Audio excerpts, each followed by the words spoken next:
Want to know where one of the fastest growing crypto hotspots are in the world? Here's a clue.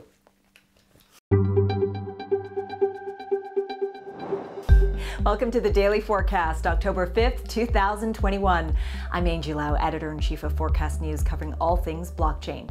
With massive uptake of play-to-earn games like Axie Infinity and excitement over decentralized finance, it should come as no surprise to find that Central and Southern Asia is leading innovation and adoption. We're going to take a dive into what's driving that growth and a whole lot more. Let's get you up to speed from Asia to the world. First up, research by global blockchain analytics company Chainalysis found 14% of the total value of global cryptocurrency transactions took place within Central and Southern Asia and Oceania in the year from July 2020 to June 2021.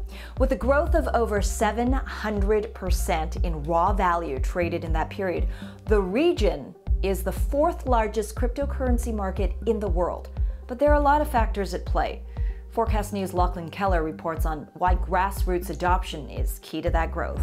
A few countries have been vital, with the region currently holding the 3 top spots in Chainalysis' Global Crypto Adoption Index: Vietnam, India, and Pakistan.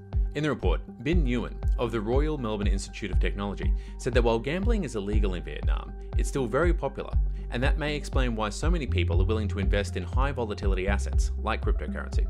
Lack of access to traditional banking services is also a possible reason.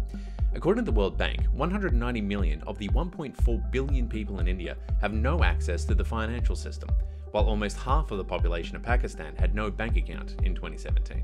The report says decentralized finance apps, or DApps, have had a huge impact, with transaction volumes now surpassing those of all other crypto service types. However, one expert told Forkast.News DeFi won't be the biggest driver over the next few years. GameFi is going to drive the crypto adoption in Southeast Asia, in South Asia. The blockchain games and the play-to-earn sector is what is going to take the adoption of non-crypto users and bringing them into crypto users. GameFi has already exploded in the Philippines.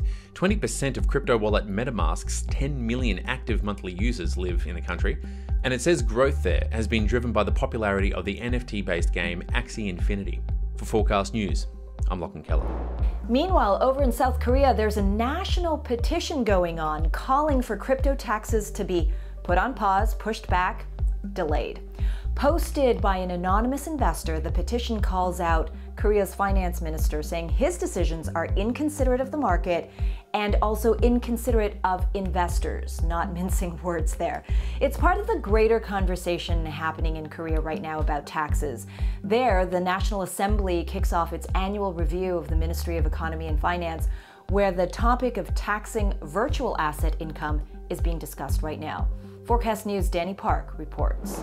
Korea's National Petition Board on the presidential Blue House webpage allows people to bring attention to significant matters. When a petition reaches 200,000 signatures, the government is obliged to answer. This petition asks for 2 things: an extension of the grace period before taxation on crypto income, and fair taxation, saying the finance minister should prioritize investors and the industry. Levies on virtual asset gains are due to begin January 1st. But investors argue that date should be pushed back, citing lack of investor protection measures. Many also say it is unfair, with crypto gains above 2.5 million won, or about $2,100 taxed, while stock capital gains are taxed from 50 million won. Hong Ki-young, professor at Incheon National University, told Forkast.News that virtual assets are categorized as other income according to the International Financial Reporting Standards. However, there is little to no inherent difference between income from virtual and financial assets. Hence, the topic of tax deduction and other benefits may be considered in the future. Meanwhile, ahead of the National Assembly's annual review, Finance Minister Hong Nam-ki said he will reinforce the ministry's infrastructure on crypto income taxation to prevent tax evasion. For Forkast.News, I'm Danny Park. And finally today, TikTok has jumped into the NFT market. However, it chose to go kind of old school to do so, the China-based social media giant taking out a full-page black and white text ad in the New York Times. Just last week, the social media platform announced that it has over 1 billion active monthly users worldwide. It's now leveraging content from some of its most popular creators to make a splash in the NFT world, with the first series from Lil Nas X set to drop on October 6th. And they're getting their environmental credentials sorted out too. The NFTs will be available on a dedicated site supported by Immutable X, a layer 2 scaling solution for Ethereum. It states that transactions using it will be 100% carbon neutral. In the ad, TikTok stated that it wants to be the platform that continues to, quote, find innovative ways to recognize and reward our creators. Except maybe for those newspaper ads. Newsprint not necessarily the most innovative way forward for the NFT world, but I hope that they were digital ads, at least. And that's the Daily Forecast from our vantage point right here in Asia. For more, visit Forkast.News.